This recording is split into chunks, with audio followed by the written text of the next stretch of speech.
Hello, it's your favorite sports thunk here. Don't forget to hit that subscribe button to join the fastest growing community on YouTube. Remember, Nightcap doesn't happen without you. So please subscribe or you're going to make Ocho cry. Ocho, there's no more guessing. Cowboys have officially hired Brian Schottenheimer, who was their offensive coordinator last year. Jerry made the move and he was comfortable. Now, mind you, remember the reports that came out. Jerry really liked Deion, and Steven really wanted Brian Schottenheimer. And he really wanted Jerry really liked Coach Prime, but Steven, they were really butting heads. And I came on here and said, Ocho, that's some bull job. Everybody knew it was some bull job, but it was just something to smoke screen. Hey, we talked to Coach Prime. That's our minority. Hey, that's our one token. Boom, we get on. We good with that. And the Cowboys, notably, they didn't interview any of the top candidates. The Ben Johnson, Cliff Kingsbury couldn't talk because he was in the going week to week, so you could only talk if you were in the bye week. So Nagy, Spagnola, Aaron Glenn, none of the top candidates were interviewed by Jerry. Brian Schottenheimer. Again, my only problem, Ocho, I don't have a problem. Chat, I don't want anybody to think that I have a problem with the hire. But don't give me this bull jive. You want somebody that call plays. Mike McCarthy called plays. Yeah. See? We want somebody with previous head coaching experience. We want somebody that called plays. Brian Schottenheimer's never been a head coach. He didn't call plays. That's neither here nor there. Ocho, what do you think about that? I mean, obviously, Jerry wants to continue his reign with power. He doesn't want to relinquish that power. He wants to be in control of everything. And he hired a coach that will fall in line with just that. And bring, you know what else, Ocho? Not to cut you off, bring Jason Witten up. Oh, yeah, most definitely. Most definitely. So, again, Jerry getting in the way, again, doing things his way, and the definition of insanity, chat, you stay with me now. The definition of insanity is doing things over and over and over in a way you see fit and expecting different results. The results have been the same for years. For years, and you continuously do it. Jason Garrett, Mike McCarthy, now Mr. Schottenheimer. Nothing is going to change until you remove yourself and get out the way and allow people to do their job. Not you trying to do multiple things at once. Chan Gailey, Dave Campo, Wade Phillips, Jason Garrett, Mike McCarthy, now Brian Schottenheimer, all of them. Nothing changed. It's just different names, but nothing's changed. Any of the people that you just called, will any of them challenge Jerry? Will any of them challenge Jerry? Hell no. My point exactly. And you let him fill your staff, and you let him like, well, I want this guy to be on your defensive staff. I want this guy to be on your offensive staff. No coach is going to do that. No, they're not going to do that. That's if it's one thing, Ocho. I go to a company and I'm looking around. I'm going to give them an opportunity. That don't mean I'm going to keep them. But if I like what I hear, I'll keep them. But I'm not going to let you tell me, well, you got to keep this VP, or you got to keep this CFO, or you got to keep this CO. No, hell no. That ain't happening. I mean, but another thing, Ocho. Not one other team attempted to interview Brian Schottenheimer. Now, all I want to know is this. Look, I'm going to get me somebody else won't. Because if nobody else wanted, there's something you trying to tell me something I don't know. Well, you got to think about it now. Look at the elephant in the room. Now, the coaches that were available, we talk about good coaches. And also the coaches that were also available that could have come to Dallas, that could have interviewed in Dallas, wouldn't go for the shenanigans. You think Ben Johnson's going to stand down? You're going to tell Ben Johnson who we can bring on and who we can't? Aaron Glenn, I mean, obviously he wouldn't get the job anyway. You think Aaron Glenn is going to come to Dallas? You going to tell Aaron Glenn what type of staff he can put together? But people believe he can work with Coach Belichick. Can you imagine him telling Coach Belichick, hey, I want Jason Witten to come on and he going to be your coach in waiting? Man, Belichick will tear Jerry's world down. Absolutely not. You have to get out of your own way. You have to. You don't have a choice. He's been an offensive coordinator before. He's with the Jets for 3 years. His highest points per game, they were 13th. He called for St. Louis. The highest points per game was 21st. He also called in Seattle. His highest points per game was 6th in 2018. He had 3 top 10 offenses as far as points. He averaged 28.7, 25.3, 26.8. And then that ended. And this was his first foray back as being a coordinator, correct? Okay. So he's been a coordinator. He's been a coordinator for 11 years, had some success, orchestrated 3 top 10 offenses in Seattle, none in the top 20 in St. Louis, and none in the top 10 at the Jets. He's with the Jets for 6 years. He was with the Jets. Started in 06. But he wasn't the coordinator, though, was he? He was. He was? Just a little longer. Okay. So he was there with Rex. Oh, okay. So we know those offenses back then, Ocho, was run the football, play behind the defense. It was more ground and pound. But his most success, it came in Seattle. He did have great success in Seattle with Russ. 6th in points per game, 9th in points per game, 8th in points per game. That's a pretty good resume. But we know why he got the job. It's because Jerry wants someone that he can control. It's really that simple. There's no other. I'm not going to make it a black-white issue because I don't believe it's a black-white issue. It's a control issue. Jerry wants control. Jerry wants control because Jerry wants credit. None of the blame, but the control. Because this thing fell apart, I can't believe this happened. I'm shocked as anybody. No, you're not shocked as anybody. You put this ish together. You should be the least shocked that it fell apart. But like you said, you do what you've done, you get what you've always gotten. It's hard for me to believe I can be in a scenario. At some point in time, I'm going to change something. If I get the same results for 30 years and my objective, but Jerry's a promoter. Jerry's not trying to win. Jerry's not fooling me. He might fool some of the fans in Dallas, and I think for the most part, they've even caught on. Jerry's all about selling. Jerry looks at it like anytime they're talking about me, that's good enough. We don't need to talk. They don't need to talk about me winning championships. They don't need to talk about me being that. They're talking about me. So I'm in the news. That's good enough for him. And I don't see it changing. They bring back the same cast. If you look at guys leave Dallas and play well, look at now Neville Gallimore.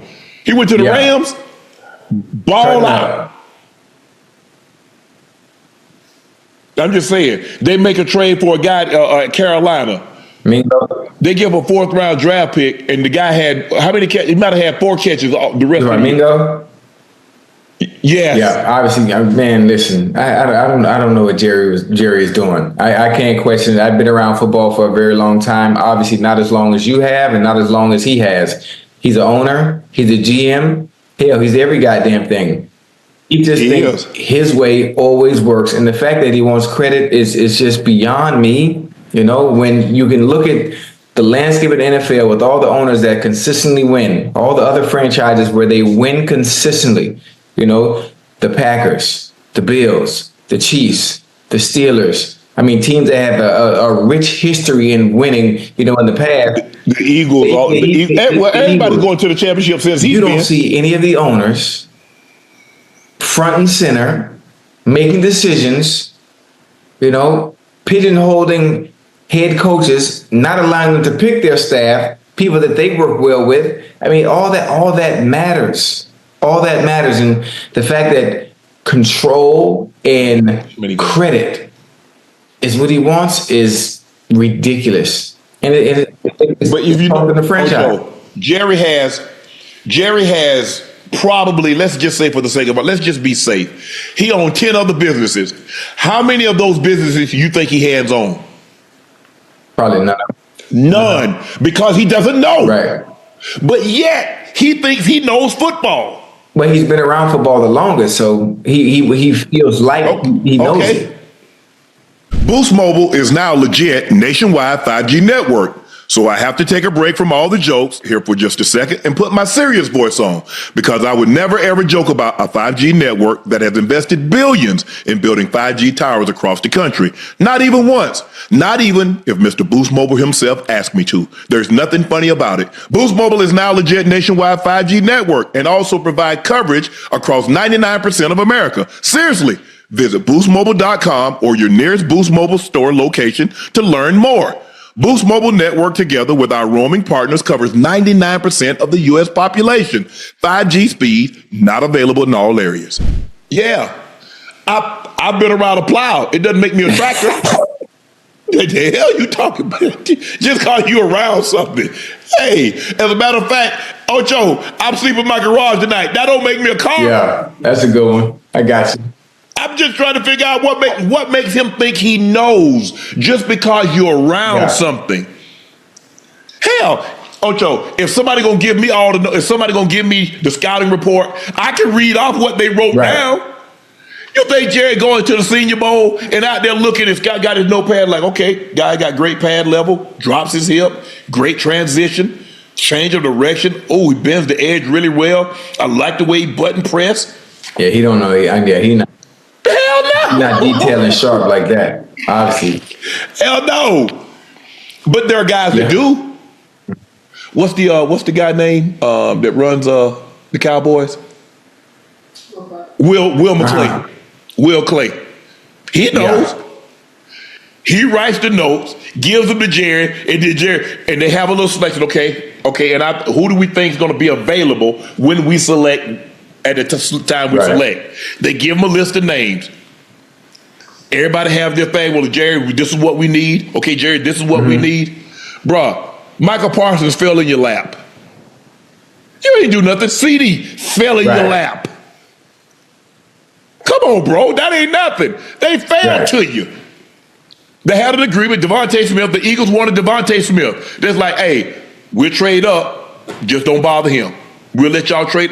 Okay, fine. Just don't select Parsons. Or y'all not going to select Parsons? You're going to take Devontae, right? Okay, boom. CD fell in their lap. All the other receivers were gone. So who are they going to pick? They needed a receiver. Jetta was gone. Judy was gone. Ruggs was gone. Waddle was gone. Wow, he really went out on a limb and got CD. I need a receiver. He the last one left. Oh, no, my bad. Because Jalen Reagor went before CD. Reagor went to Philly, right? Philly, yes. So Ocho, that ain't nothing if a guy just fall in your lap. No, you want to impress me, do what Kansas City did. Zoom up the draft board and go get somebody. That's what's impressive. That lets me know, okay, they know what they're doing. You didn't do that. So I just don't get it. Mingo has 17 catches for 167 yards all year. He had 5 catches for 64 yards when he arrived in Dallas, and he played 8 games. Yeah. Played 9 for Carolina. And they traded a 4th-round pick for him, right? 4th or 5th. Traded a 4th-round pick for that kind of production. He doesn't know what he's doing, huh? He may feel he does. Yes. But there's no way he does. It's not. You know, it's almost hold on, like let's see. When did hold on, Ocho. Did Justin Jefferson go before or after CD?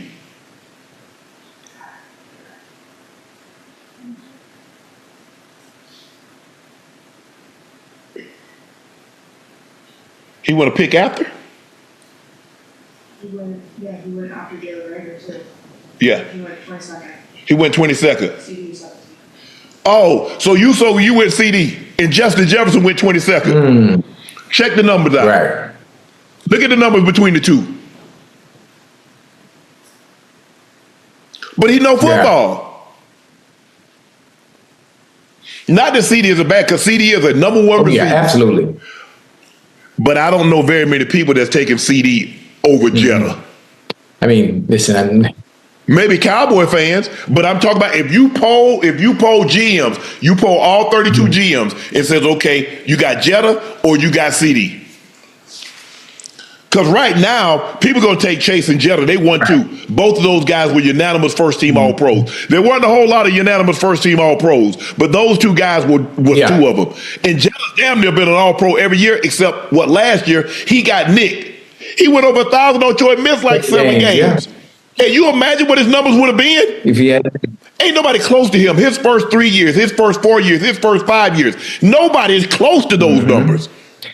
Now, with the season that Chase had, Chase might have an opportunity to get him, but he's going to probably need another 14, 1,500, which is possible with his quarterback in that system. But Jerry don't know what he's doing, man. And like I said, I don't got no problem with Brian Schottenheimer. I'm just saying this notion that he's scouring and he's trying to get the best man for the job, I don't believe he's doing that. I don't believe he's ever done that. Not since he's not going to get a Cowboy fans. Jerry is not going to get anybody that's going to offer him some resistance. Brian, let me tell you what Brian Schottenheimer doesn't have. Any say on the final 53. Any say in free agency. Any say in the draft. And all those are things that the head coach should have some type of say or control over. Just basically almost like, I guess, if they still have arranged marriages. Hold on, I'm the one that got to be with this lady. I need to know. You try to tell me what I want. I know what I want. Jerry this is an arranged marriage. Jerry is telling you, he's picking players, telling you what you need as opposed to what you want or what would best or what would fit best to the system. Now, is them coming back? I mean, as far as I know. See, that's another thing. What if Brian Schottenheimer want to hire his own DC?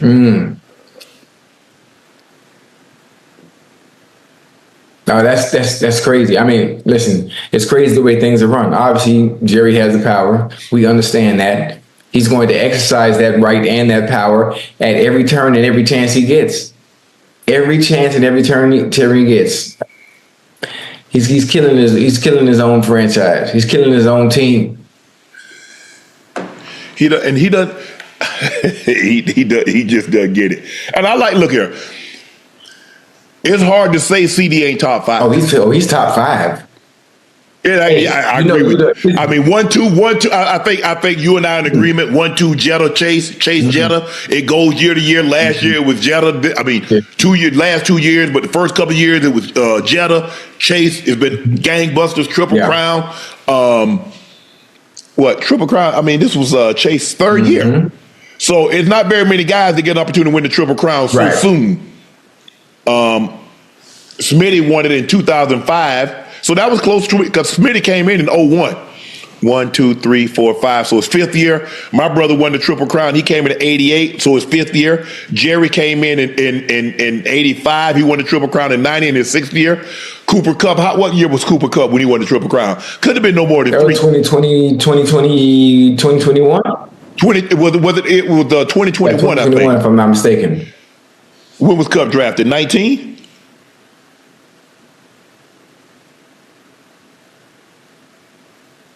was 2021. He was drafted 2017. 2017. So okay. So 5 years. So so about the average, about 6 years, Ocho, somewhere between 4 and 6 years is when guys normally win the triple crown. And not CD. Jamal Chase won it the quickest. 3rd year. Fourth year, right? What was the third year for him? Third year. No, 1, 2, 3, 4. It's 4th year. This is his 4th season. Because he's drafted in 21, remember? He had 2 years left on his deal. So it would have been his 3rd year. 5th. No, he won it in his 3rd year. No, he would have done the contract after his 3rd year. He played this year. Okay, I see how you put it. Yeah, because you got to count. A lot of times when you get confused, Ocho, is that people don't count the year he drafted. He played that year. He drafted in 21. He played in 21. Right. I'm tripping. So that's why, you see 1990 to 99, that's 10 years. A lot of times people will say from 90 to 2000. No, that's 11 years. So that's about the time frame, somewhere between 4 and 6 years. Guys, so Chase is just now entering in his prime. Mm-hmm. So you're gonna see big time production as long as and we saw even when what you call him got hurt last year, 2 years ago, excuse me, Burrow, he still put up those numbers. Most definitely. Him.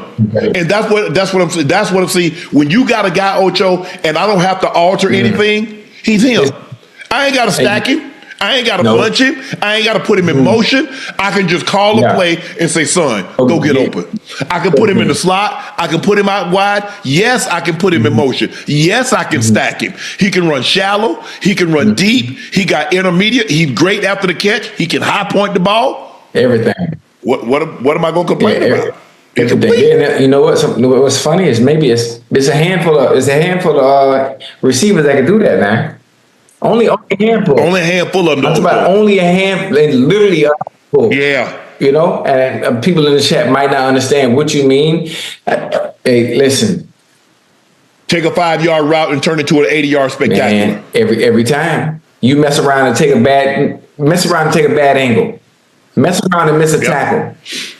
There's some receivers that make coaching job easy.